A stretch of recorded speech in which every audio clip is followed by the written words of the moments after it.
വീക്ഷണം. മസ്ജിദ് കയ്യേറ്റങ്ങളും ഹിന്ദുത്വയുടെ ചരിത്രാഖ്യാനങ്ങളും. നിയാസ് വേളം. ഉത്തർപ്രദേശിലെ ഫൈസാബാദ് ജില്ലയിലെ അയോധ്യയിൽ CE 1528 മുതൽ 4.5 പതിറ്റാണ്ട് മുസ്ലിങ്ങൾ നമസ്കാരം നിർവഹിച്ചിരുന്ന ബാബരി മസ്ജിദ് പൊളിച്ച് തൽസ്ഥാനത്ത് രാമക്ഷേത്രം നിർമ്മിച്ച് അതിൽ പ്രാണപ്രതിഷ്ഠ നടത്തുകയുണ്ടായി. വാരാണസിയിലെ ഗ്യാൻവാപ്പി മസ്ജിദിന്റെ മേലുള്ള ഹിന്ദുത്വ അവകാശങ്ങളും നിയമ പോരാട്ടങ്ങളും നടക്കുന്നതിനിടയിലാണ് മസ്ജിദിലെ ഭൂഗർഭ അറകളിലൊന്നിൽ പൂജ അനുവദിച്ചുകൊണ്ടുള്ള കോടതി ഉത്തരവ് വന്നത്. മധുരയിലെ ഷാഹി ഈദ്ഗാഹ് മസ്ജിദിനെ ചൊല്ലിയുള്ള വാദപ്രതിവാദങ്ങളും കയ്യേറ്റ ശ്രമങ്ങളും നിയമ പോരാട്ടങ്ങളും വേറൊരു ഭാഗത്ത് സജീവമായി നടക്കുന്നുണ്ട്. ഇത്തരം ചരിത്ര സ്മാരകങ്ങളെ കുറിച്ച സംഘ് പരിവാറിന്റെ വാദങ്ങളും ആക്രോശങ്ങളും അതേ തുടർന്ന് നടക്കുന്ന കയ്യേറ്റങ്ങളും കേവലം 2-3 മസ്ജിദുകളിൽ മാത്രം പരിമിതമായ ഒന്നല്ല. ഇന്ത്യ ചരിത്രത്തെക്കുറിച്ച ഹിന്ദുത്വ വീക്ഷണങ്ങളും ചരിത്രത്തെയും ഐതിഹ്യങ്ങളെയും സമകാലികതയിലേക്കുള്ള ഇന്ധനമായി പരിവർത്തിപ്പിക്കാനുള്ള അവരുടെ സാമർഥ്യവും അതിന് മതിയായ തെളിവാണ്. അതോടൊപ്പം ഏതെങ്കിലും തരത്തിലുള്ള ഒത്തുതീർപ്പുകളിലൂടെയോ അഡ്ജസ്റ്റ്മെന്റുകളിലൂടെയോ പരിഹരിക്കാവുന്ന പ്രശ്നമല്ല ഇത് എന്നുകൂടി മനസ്സിലാക്കപ്പെടേണ്ടതുണ്ട്. മുകളിൽ പരാമർശിച്ച 3 മസ്ജിദുകളുടെ ചരിത്രവും വർത്തമാനവും അതിന് സാക്ഷിയാണ്. ഹിന്ദുത്വയുടെ ചരിത്ര വീക്ഷണം. ഇന്ത്യ ചരിത്രത്തെക്കുറിച്ച ഹിന്ദുത്വ വീക്ഷണങ്ങൾ രൂപപ്പെടുന്നത് 2 സുപ്രധാന അടിസ്ഥാനങ്ങളിലാണ്. മുസ്ലിങ്ങളും ക്രിസ്ത്യാനികളും ഒഴികെയുള്ള എല്ലാ ഇന്ത്യക്കാരും സാംസ്കാരികവും ചരിത്രപരവുമായ ഒരു പൊതു പൈതൃകം ഉള്ളവരാണെന്നും വേദകാലം വരെ വ്യാപിച്ചു കിടക്കുന്ന ഹിന്ദു സംസ്കാരത്തിന്റെ സുവർണ കാലഘട്ടത്തിലെ ഇവിടത്തെ യഥാർത്ഥ നിവാസികളായ ആര്യന്മാരുടെ പിന്മുറക്കാരാണ് അവരെന്നുമുള്ള ചരിത്രാഖ്യാനമാണ് അതിലൊന്ന്. പിന്നീട് ഇവിടേക്ക് അതിക്രമത്തിലൂടെ പുറത്തുനിന്ന് കടന്നുവന്ന മുസ്ലിങ്ങൾ മേൽപ്പറഞ്ഞ തദ്ദേശീയരെ ആക്രമിക്കുകയും കാലങ്ങളായി ഇവിടെ നിലനിന്നിരുന്ന ആ മഹത്തായ നാഗരികതയെ തകർക്കുകയും ഇരുണ്ട യുഗത്തിന് തുടക്കം കുറിക്കുകയും ചെയ്തു എന്നതാണ് രണ്ടാമത്തെ അടിസ്ഥാനം. ഈ 2 അടിത്തറകളിലാണ് ഇന്ത്യ ചരിത്രത്തെക്കുറിച്ച ഹിന്ദുത്വ വീക്ഷണം അതിന്റെ കാലുകൾ ഉറപ്പിച്ചിരിക്കുന്നത്. മസ്ജിദുകൾക്ക് മേലുള്ള കയ്യേറ്റങ്ങൾ ഉൾപ്പെടെയുള്ള സകല അതിക്രമങ്ങളും ഈ വീക്ഷണത്തിന്റെ സമർത്ഥമായ പ്രയോഗവൽക്കരണങ്ങളാണ്. ഹിന്ദുത്വ സൈദ്ധാന്തികർ പല സന്ദർഭങ്ങളിലായി രചിച്ച പുസ്തകങ്ങളും ചരിത്രാഖ്യാനങ്ങളും ഇക്കാര്യം അടിവരയിടുന്നുണ്ട്. RSS സൈദ്ധാന്തികനായ MS ഗോൾവാക്കറിന് 1939 പ്രസിദ്ധീകൃതമായ we and our national hood defined എന്ന പുസ്തകം യഥാർത്ഥ ഇന്ത്യക്കാരനായ ആര്യന്മാരെ കുറിച്ചും പൊതുവായ ചരിത്ര സാംസ്കാരിക പൈതൃക പാരമ്പര്യമുള്ള അവരുടെ പിന്മുറക്കാരെക്കുറിച്ചും വൈദേശിക അധിനിവേശത്തിനു മുമ്പുള്ള സുവർണകാലത്തെക്കുറിച്ചും സവിസ്തരം പ്രതിപാദിക്കുന്നുണ്ട്. മുസ്ലിങ്ങളും യൂറോപ്യന്മാരുമായ അവരല്ലാത്തവരെ അപരിചിതരും പുറത്തുനിന്ന് വന്നവരും ആയാണ് ഗോൾവാൾക്കർ പരിചയപ്പെടുത്തുന്നത്. കാലങ്ങളായി ഇവിടെ നിലനിന്നിരുന്ന സുവർണ കാലഘട്ടത്തെ തകർത്ത മുസ്ലിം അധിനിവേശത്തെക്കുറിച്ചും അതിനെ തുടർന്നുണ്ടായ ഇരുണ്ട കാലത്തെക്കുറിച്ചുമുള്ള നിരവധി രചനകൾ ഹിന്ദുത്വ സൈദ്ധാന്തികരുടേതായിട്ടുണ്ട്. ഇന്ത്യ ചരിത്രത്തിലെ മധ്യകാലഘട്ടത്തെ വക്രീകരിക്കുകയും മുഗൾ ഭരണത്തെയും ഭരണാധികാരികളെയും പൈശാചികവൽക്കരിക്കുകയും ചെയ്യുന്ന ഉദ്യമങ്ങളാണ് അതിലധികവും. ഹിന്ദുത്വ സൈദ്ധാന്തികൻ VD സവർക്കറാണ് ഇതിൽ പ്രഥമസ്ഥാനീയനായ ഒരാൾ. മധ്യകാലഘട്ടത്തിലെ മുസ്ലിം ഭരണം വിശകലനം ചെയ്യുന്ന ഇന്ത്യ ചരിത്രത്തിലെ 6 മഹത്തായ ഗുണങ്ങൾ എന്ന രചന ഇതിന്റെ മികച്ച ഉദാഹരണമാണ്. മുസ്ലിം അധിനിവേശകർ തദ്ദേശീയരായ സ്ത്രീകളോടുൾപ്പെടെ ചെയ്ത ക്രൂരതകളും പ്രാദേശിക ഹിന്ദുക്കൾ നടത്തിയ ചെറുത്തുനിൽപ്പുകളും യാതൊരുവിധ തെളിവുകളും നൽകാതെ എഴുതി നിറച്ചിട്ടുണ്ട് സവർക്കർ ഈ രചനയിൽ. ഈ മാതൃക അതേപടി പിന്തുടർന്ന് മധ്യകാലഘട്ടത്തിലെ മുസ്ലിം ഭരണത്തെ ബോധപൂർവം പൈശാചികവൽക്കരിക്കുന്ന നിരവധി ഉദ്യമങ്ങൾ സ്വാതന്ത്ര്യലബ്ധിക്ക് ശേഷവും ഹിന്ദുത്വപക്ഷത്തുനിന്ന് ധാരാളമായി ഉണ്ടായിട്ടുണ്ട്. ഇന്ത്യ ഗവൺമെന്റിന്റെ കീഴിലുള്ള ഭാരതീയ വിദ്യാഭവന്റെ പിന്തുണയോടെ ഇന്ത്യൻ ജനതയുടെ ചരിത്രവും സംസ്കാരവും എന്ന തലക്കെട്ടിൽ പ്രസിദ്ധീകരിക്കപ്പെട്ട സമാഹാരം ഇതിൽ പ്രധാനമാണ്. ചരിത്രകാരൻ RC മജുംദാറിന്റെ മേൽനോട്ടത്തിൽ 11 വാള്യങ്ങളിലായി പ്രസിദ്ധീകരിക്കപ്പെട്ട ഈ സമാഹാരം മധ്യകാലഘട്ടത്തെ സവിശേഷമായ ഒരു വീക്ഷണകോണിലൂടെയാണ് നോക്കിക്കാണുന്നത്. ക്രൂരവും ഭയാനകവുമായ മുസ്ലിം ഭരണകാലത്തെക്കുറിച്ച ആഖ്യാനങ്ങളാൽ നിറഞ്ഞ ഈ സമാഹാരം മ്ലേച്ഛന്മാരിൽ നിന്ന് രാജ്യത്തെ ശുദ്ധീകരിക്കാനും നഷ്ടപ്പെട്ട സുവർണകാലത്തെ തിരിച്ചുപിടിക്കാനും ആഹ്വാനം ചെയ്യുന്നുണ്ട്.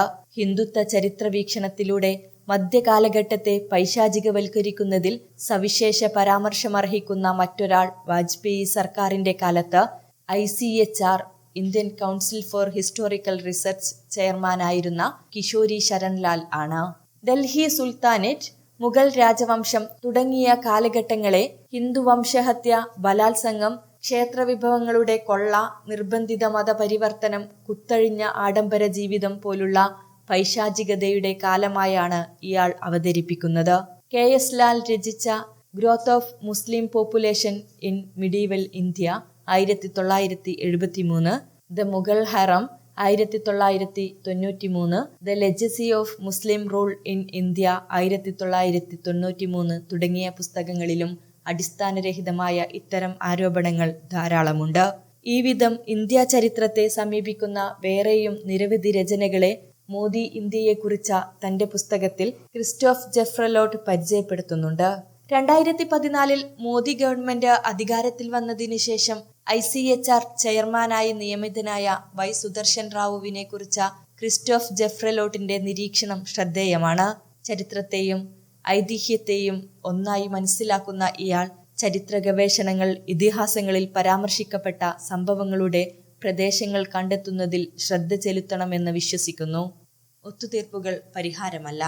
സമകാലിക ഇന്ത്യയിൽ മസ്ജിദുകൾക്കു നേരെയുള്ള സംഘപരിവാർ ശക്തികളുടെ കയ്യേറ്റങ്ങളിൽ ഇന്ത്യ ചരിത്രത്തെക്കുറിച്ച ഹിന്ദുത്വ വീക്ഷണങ്ങളുടെ ആശയപരമായ വേരുകളുണ്ട്.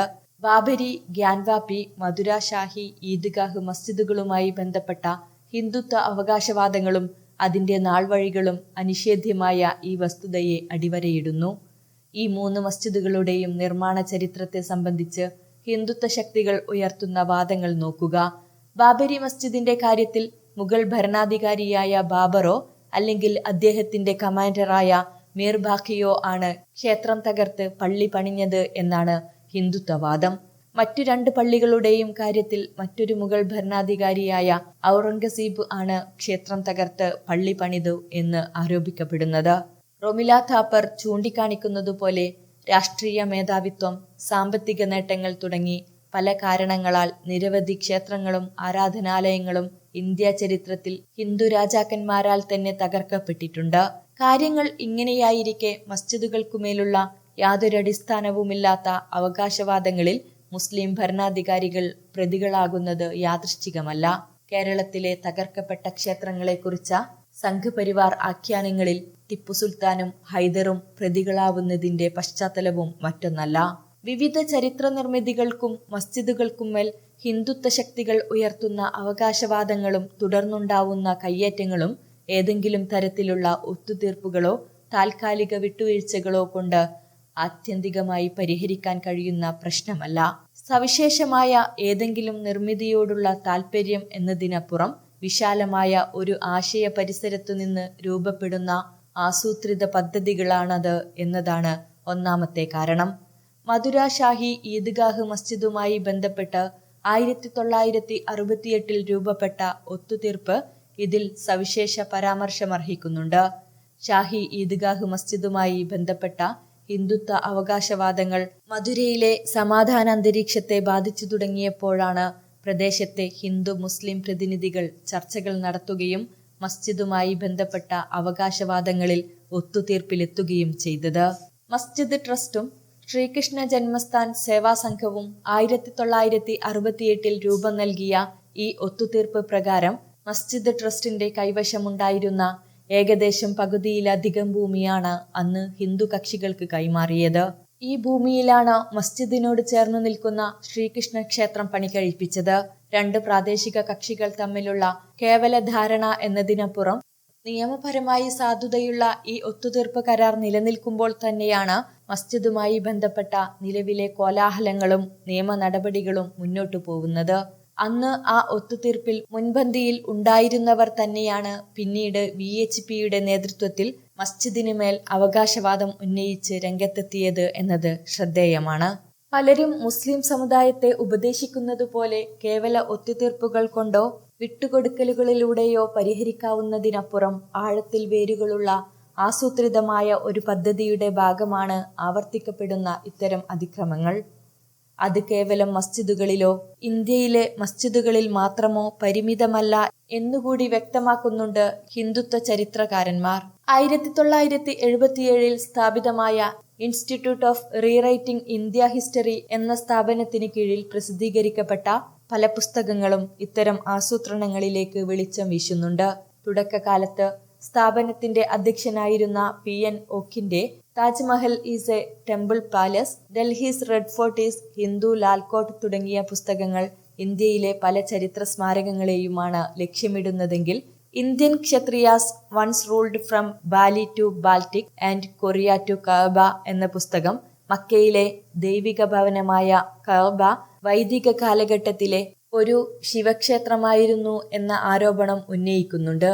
യാതൊരടിസ്ഥാനവുമില്ലാത്ത ഇത്തരം ആരോപണങ്ങളും അവകാശവാദങ്ങളും പിൽക്കാലത്ത് ആധികാരിക ചരിത്രരേഖകളാക്കി മാറ്റുന്നതിൽ പതിറ്റാണ്ടുകൾക്ക് മുമ്പ് ആരംഭിച്ച ഇത്തരം സംവിധാനങ്ങൾ പ്രവർത്തിക്കുന്നതെങ്ങനെ എന്നതിൻ്റെ ചെറിയ ഉദാഹരണമാണിത്. ആഗ്രയിലെ താജ്മഹലും ഹൈദരാബാദിലെ ചാർമിനാറും പോലെ സുപ്രധാനമായ ചരിത്ര സ്മാരകങ്ങൾ മുതൽ പല കാലഘട്ടങ്ങളിൽ നിർമ്മിക്കപ്പെട്ട പ്രാദേശിക പ്രാധാന്യമുള്ള ദർഗകൾ വരെ നീളുന്നതാണ് ഹിന്ദുത്വ ശക്തികളുടെ പട്ടിക. വ്യത്യസ്ത ഹിന്ദുത്വ ഗ്രൂപ്പുകൾ താഴെ തലങ്ങളിൽ നടത്തുന്ന ഭീകരമായ അതിക്രമങ്ങളും ആക്രോശങ്ങളും ആ പദ്ധതിയുടെ പ്രയോഗരൂപങ്ങളാണ്.